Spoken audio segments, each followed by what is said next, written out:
Well, good evening, everyone, and welcome here to the launch pad and our live launch coverage of SpaceX Starlink 11-13, set to launch from Slick 4E at Vandenberg Space Force Base in California. If it's your first time here, though, welcome. My name's Zach. I'm the founder and host here at the launch pad, and here at TLP, it's our mission to inform and inspire the explorers of tomorrow, because we believe that space is better together, and we're glad to have you joining us here. If you haven't yet, take a moment, let us know in the chat where you're watching from. At the same time, we'll do it a little bit early, but let's see that go, no go in the chat for today's launch. Don't forget to hit that join button down below to become a TLP member to get access to our custom TLP launch emotes, including those go, no go buttons. Today's Falcon 9 booster is 1088, going for its 5th flight on an incredible 14-day turnaround. Today's booster previously supported NROL 126, Transporter 12, Sphere X, and NROL 57. SpaceX's autonomous drone ship, Of Course I Still Love You, is stationed downrange in the Pacific Ocean, ready to recover today's booster. A reminder to those in Santa Barbara, San Luis Obispo, and Ventura areas, you may hear one or more sonic booms during the launch, but this is what is expected, and it all depends on how today's weather and cloud conditions are. It is a beautiful looking day there on the west coast of Florida at T-minus 2 minutes and counting. Next major milestone will be Falcon 9 taking over the count at T-minus 1 minute, and then that final go for launch from the launch director. We got lots of people jumping in the chat. We got Patrick in South Louisiana. We got Big Fella in Philadelphia. Josh is in New Hampshire. Armored Cav is in Newfoundland. We got Lee in New Haven, Connecticut. Japanese is in SoCal. We got Wormwood in Maryland.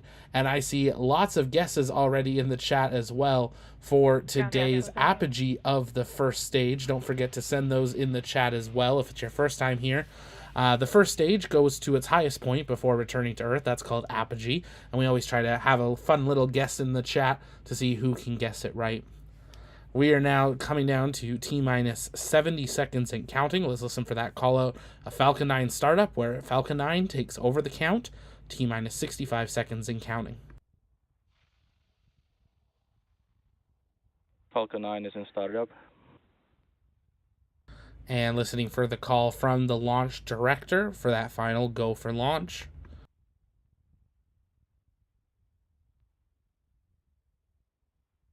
LD is go for launch. And there we have it. Falcon 9, T-minus 40 seconds and counting, ready to launch from Slick 4E at Vandenberg Space Force Base in Florida, carrying 27 Starlink V2 minis to low Earth orbit. T-minus 30 seconds. As always, send in your questions in the chat by taking us at the launch pad. We'll work on answering those live during the coast phase of the booster. At T-minus 20 seconds and counting, let's listen into mission control and the live sights and sounds from Vandenberg Space Force Base in California as Falcon 9 gets ready to soar once again.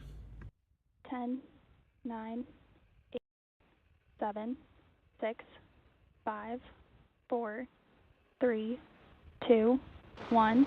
Ignition. And liftoff of the Falcon 9. Go SpaceX, go Starlink. Stage 1 propulsion is nominal. Vehicle is pitching downrange.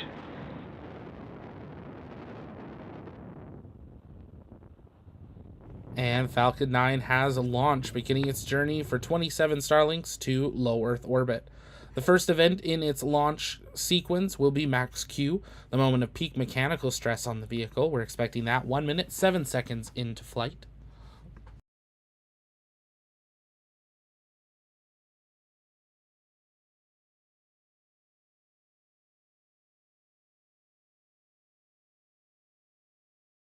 Power and telemetry nominal.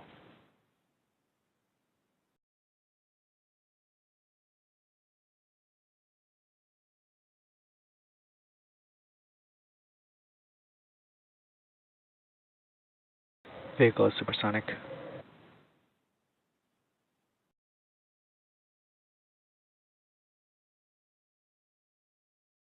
Max Q. And there's that call out for Max Q.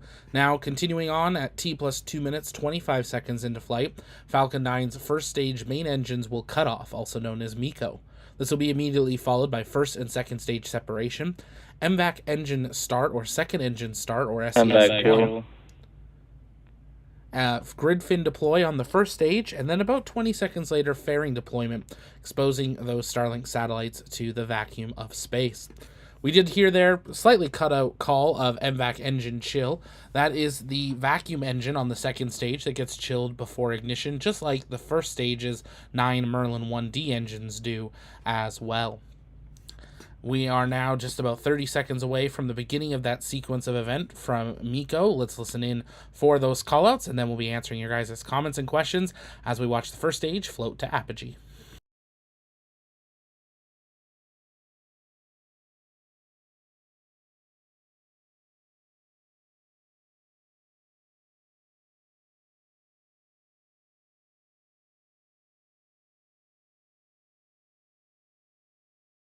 Main engine cut off. Stage separation confirmed. MVAC ignition.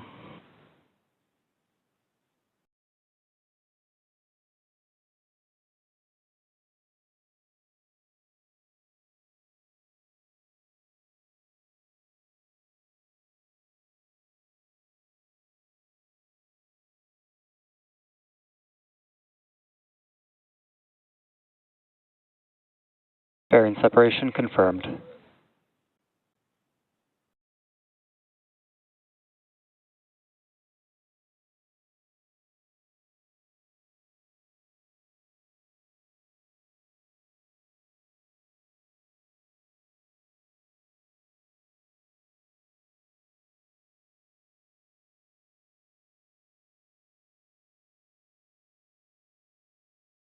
And there we have that sequence of events. Miko, stage sep, MVAC engine start, and fairing deployment, I think. I am, like all of you, not too sure what we were looking there on that right side of the screen. That looked like someone was kind of bouncing on top of it. Maybe we'll get to see that camera again here in a moment and see what that was. Who knows? Might have just been the wrong camera we weren't supposed to see, and that happens every flight. We are coming up to 4 minutes into flight. The Falcon 9 first stage heading to its apogee. We saw a lot of guesses in the chat. Let's see who's going to be right. We're at 116. We might push 117. There's 117.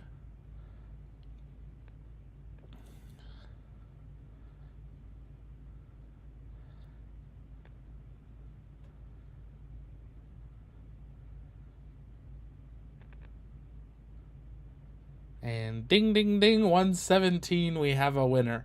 Let's see if any of you guys got that. Penny said 117, super close for that one guy who was just one away. Big Fella got it right at 117 as well. Some great guesses there in the chat. I know we saw some people guessing 116. Matt said 117. Awesome. Great to have you all in here. Now, as we are in the coast phase, as the first stage continues to head up to its, or heads back now down to Earth, we're going to answer your guys' comments and questions that you send in the chat. You can send those in by tagging us at the launch pad, and we'll work on answering those live. And if you haven't yet, take a moment, engage that subscribe button as well. A quick couple programming notes. We are, of course, following the From 2 mission. They are set to return as early as tomorrow morning or the morning after, so stay tuned to our social media for updates from that. We will, of course, bring you full coverage of that, and you can stay up to date also on our Fram 2 live tracker.